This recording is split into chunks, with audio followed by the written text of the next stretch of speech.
welcome to another film reviews video. These will be going up at some point every Sunday, and I will also have a blog post which I will link down below with my short written reviews. You'll probably get less of an opinion on the written reviews because they're just going to be one paragraph, very short and quick. Last week some of you asked if I could put timestamps to tell you about where the different films in the video are going to be. I always go in chronological order of what I've seen, so I will put those timestamps in the description box as well. So if you're looking for one of the specific films that I've seen, you can go to the description and see where I start talking about that one. The first film I saw this week, I saw Hearts Beat Loud. I saw that on Tuesday at a different cinema to what I normally go to because that's where it was playing. So this one stars Nick Offerman, who is one of my absolute favourites, and it was his birthday on Tuesday, so it was very appropriate that I went to see it on Tuesday.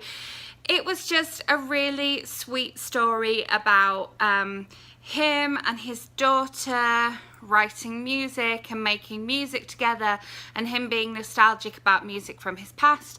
I think if you're into music and kind of songs and a bit of nostalgia about, you know, vinyl and where music used to be, I think you will really, really love this story. It also had a little bit in it about to do with how high street shops are closing because of the internet. You know, record stores aren't as they used to be because people buy them on Amazon, just like bookstores, although I think bookstores are making a resurgence. And it was also really great for Pride Month because his daughter is gay, and we see her kind of like beginning a relationship and the kind of like slight trials and tribulations of that. But this film was really about the music, and it was just a really easy watch, a really sweet story. I wasn't like passionately, oh my goodness, go and see this, you'll love it. But I was like, yeah, this was fun. This was a really nice way to spend a Tuesday morning or afternoon. I probably saw it around about lunchtime. That's when I tend to see my films. The cinema was quite busy, which was really great. But when there was a gay kiss between two women on the screen, the couple next to me got up and left. I've never had that experience in the cinema before and was quite shocked by it. And I saw this one with my movie pass. The next film I didn't see with my movie pass because I couldn't use movie pass for this film because it was a Fathom event. But I did go and see it at Regal, so I got the Regal points for it, so it kind of lines up because later on in the video I'll tell you what I use my Regal points for. So I went to see West Side Story because I'd never seen it before.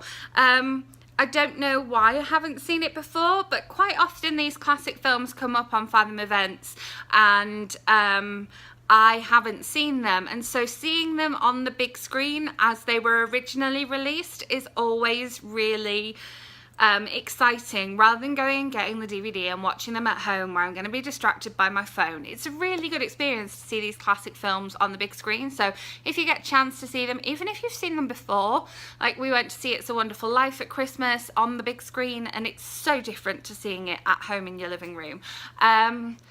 So I somehow didn't realise that this was lyrics by Sondheim, and I'm not a massive Sondheim musical fan. Like all of the Sondheim musicals I've seen, I've been a bit like about.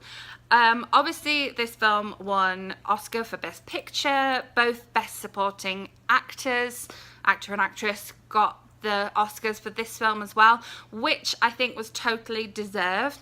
Like those characters definitely kind of like carried the film. I mean, Rita Moreno in general anyway, I think she was just up there. I thought it was really interesting that you could totally tell that everybody was wearing like dark makeup to be part of the Puerto Rican gang. I was like, oh, this was a really different time. It was really kind of like whoa. Obviously this musical has lots of massive numbers in it, lots of very, very famous songs, so it was good to actually see them in the film, having heard the songs. It was really long though. There was an interval, so they give you a 10-minute interval because it's one of those films that if you watch it on DVD, it would have the intermission thing anyway.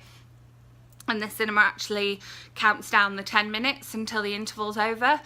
Didn't realise this, so I actually ended up like getting up to go to the toilet twice and missed parts of it because I didn't realise there was an interval coming. But yeah, I went to see a 2 o'clock showing. Obviously they don't really do trailers in these things, and I came out at 4:45.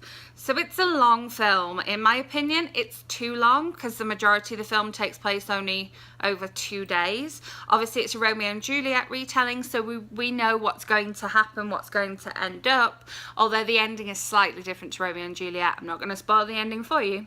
But yeah, it was fun, but it was too long. Like, if I was going to watch it again, I'd probably do it at home where I could be doing something else at the same time. Then on, did I see anything? Yeah, so Thursday, I went to the cinema and I paid to see something because I was going with a big group of people, which was amazing because I normally go to the cinema solo, and I saw this with like 16 people, which was really exciting. And it was another really quite full cinema as well. I went to see Won't You Be My Neighbour, which is the story of Mr. Rogers and the TV show of the same title. I have never seen the TV show. I didn't really know of its existence until I heard people kind of talking about it over here. It's just not one that made it over to the UK, even though it ran until 2001. It's not one that was ever on there, which is unusual because a lot of American TV shows do make it over there. But yeah, so I went into this documentary really knowing nothing. I was going in there to, you know, learn about the TV show and learn about Mr. Rogers as a person. Lots of people I had told me that I was going to cry. And I did cry. I went to see this at an Alamo, which is a dine-in theatre, so I had a pizza and a margarita whilst watching, which was an odd experience because I don't like eating in dim light, and obviously this is like no light, so you really can't see your food. And then the crying part came, and I was full of pizza, and I started sobbing, so much so that it's the kind of sobbing where, you know, your body's properly contracting. So I gave myself indigestion. So I came out of the film not feeling great at all. And the next day I had that I've been crying lots, puffy eyes, hangover type thing from the crying because I'd obviously seen the movie at night.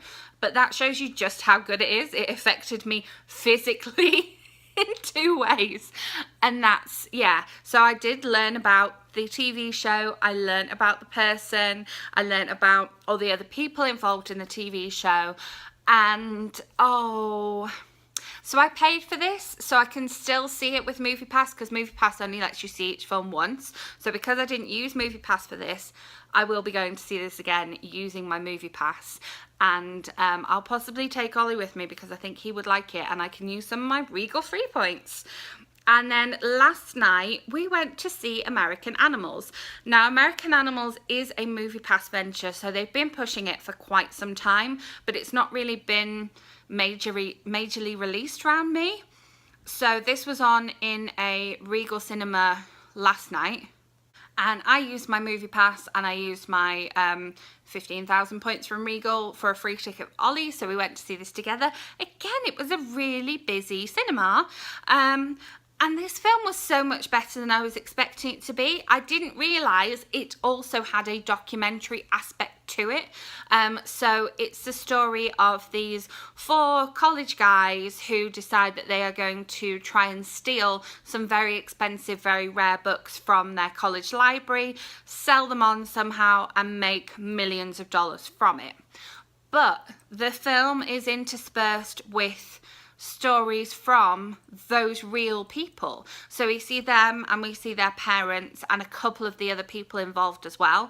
And I think the film was really well edited in that sometimes we have the actors portraying what went on on screen, and sometimes they will then speak to the real life person, and this kind of is interspersed throughout the film, and it's interesting hearing from them, from what one person remembers versus what another person remembers. And so they do actually shoot kind of like from the different points of view. So if someone remembers like a tall guy, they'll shoot it with a tall guy, and then if somebody remembers a short guy, they'll shoot it with a short guy, for example. And it was really suspenseful. The trailer, the preview, does not make it look good enough. Like the preview, I was a bit like, shall we go and see this, shall we not? It makes it look like American Pie, but with some like Ocean's 11 style like heist action going on, and it really isn't. Like I say, this film was tense. I was holding my breath. I was on the edge of my seat. I was, wanting to know what was going to happen next. Plus, it's got the actual evidence from the real people. And yeah, the trailer does not do it justice. So whoever put that trailer together did a really bad job. And if you've seen the preview, if you've seen the trailer and gone, I don't know if this is for me, go and see the film, because the trailer hasn't done it justice. The film itself is so much better. Yeah, and there are my 4 movies that I've seen this week. As I say, 2 of them I used Movie Pass for, 2 of them I didn't.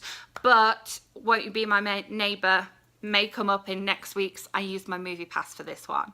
Obviously I won't review it again because I've reviewed it here. I will just refer you back to this video. So yes, timestamps will be down below. Leave me a comment if you've got any opinions on any of these films, or an opinion on the fact that I've made it to 33 years old without having ever seen West Side Story, even though I'm a massive fan of a musical. And I will be back with another movie video next Sunday, and I will be back tomorrow with my June wrap-up of what I read in the month of June. So make sure you are subscribed for those. Give this video a thumbs up if you enjoyed, and I will see you with my next video tomorrow. Bye!